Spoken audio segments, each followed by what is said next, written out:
What's up, you guys? It's Ben and welcome to my channel where we talk about everything there is relating to selling on Amazon.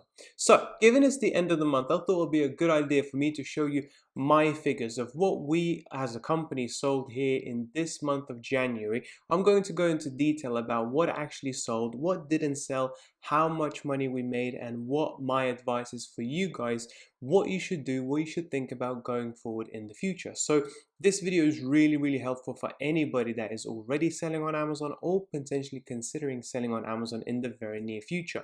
And if that is the case, guys, then you may want to be interested in one of my one-to-one mentorships. If you don't have any business experience before and you find Amazon FBA quite overwhelming, then I do suggest going for my one-to-one mentorship, where I actually will take you through step-by-step kind of process as to how to set up your Amazon FBA business. If that's not right for you, and if you are working on a relatively small budget, then please do check out the business tools that I use for running my Amazon FBA business, such as Helium 10, where you get 50% off, Jungle Scout 30% off. These are both of my product research softwares, or Transferwise, which will allow you to send the first £500 to your suppliers completely free of charge, or Tide, the perfect business bank account, which will actually allow you to have as many transfers as you want with no fees at all for the first year. So please check the links down below and let's get straight to the video.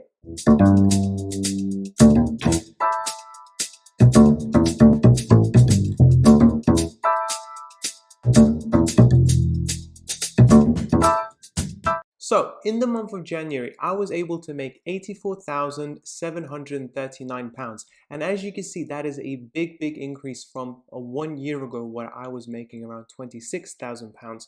And this is primarily from the reasons that I've been speaking about over the last few months, guys. It is because a lot of the UK customers at the moment have no other choice. All the shops such as Debenhams, John Lewis, pretty much everything that's non-essential is completely closed, and therefore customers have to go to places such as Amazon, eBay, Shopify. Everything they want to buy currently that's not essential has to be done online.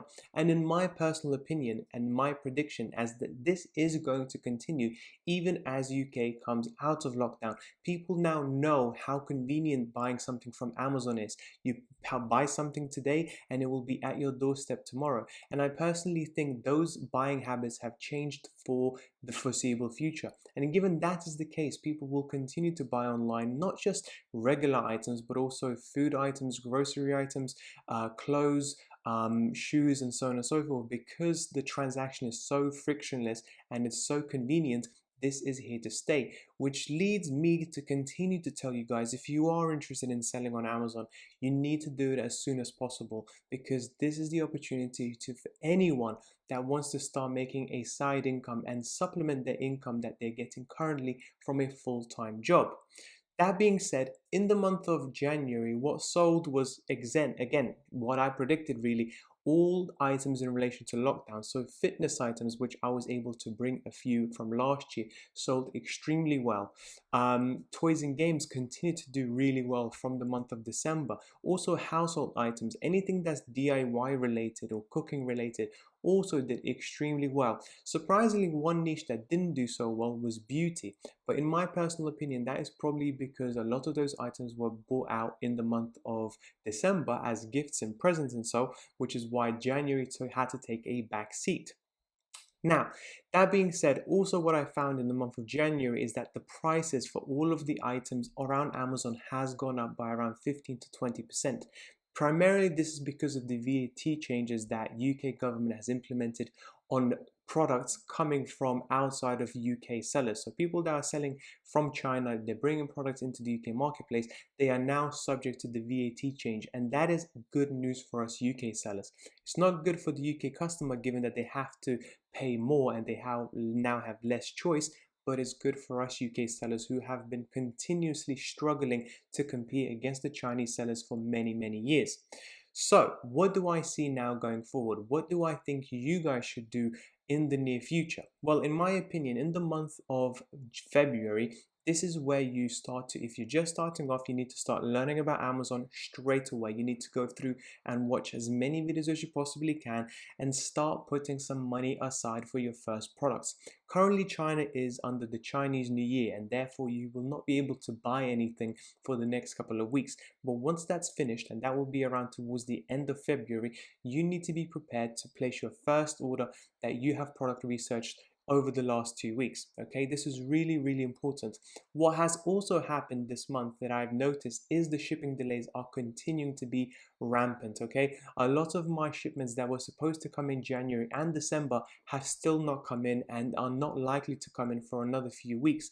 This has now actually been shown through a lot of articles on BBC News, Financial Times. I mean, if we actually click on here, you can see Financial Times have come up with an article only a few days ago about the problems that Brexit border has caused to freight forwarders effectively, because there's so many delays. However, in my personal opinion, this is just growing pains that we currently have to go through as a result of Brexit, COVID, and so on and so forth. With slight sort of relaxation and a break from the Chinese New Year and more staff coming in around customs, I hope that the UK border is going to alleviate those delays and everything will go back to normal in the near future. In my personal opinion, I predict everything to be back to normal around May, June time. In the meantime, guys, if you are thinking about buying something from Amazon, from Alibaba effectively, and you are concerned about the shipping going forward in the near future, in my opinion, you have two choices. Number one, you buy it in large quantities, over 1,000 units, and you ship it via sea. So eventually when they do arrive, you are good for the foreseeable future. Or if it's like a small item, something that you can hold in your hand, something that's really light and really easy to ship, consider shipping via air. Given that the increase in shipping prices via sea have gone up so much, they are now almost comparable to air. And air shipping is very, very easy. I literally just ordered 200 units last week to be shipped via air before Chinese New Year, and the products have arrived today. So make sure to have that option in the back of your mind in case you're going for products that are very, very light, very small, and you're only going to have a few boxes that you can actually put somewhere at your house. So with that being said, that's pretty much it for today's video, guys. I really hope you found it useful. It's important for me to stay on track, stay transparent with you, and to show you the possibilities that there are for people that are interested in selling on Amazon full-time or even part-time, just to supplement their own income. I will continue showing these videos. I will continue to tell you the products, the failures, everything. As much of transparency I can provide, I will do so, because I want us UK sellers to really benefit from Amazon, benefit from this online demand that we're currently seeing, and make some money on the side, to be honest, because the economic future of UK right now is really, really uncertain with so many things going on. But that's pretty much it for today's video, guys. I really hope you found it useful. If you did, please don't forget to like and subscribe, and I'll speak to you soon. Bye bye.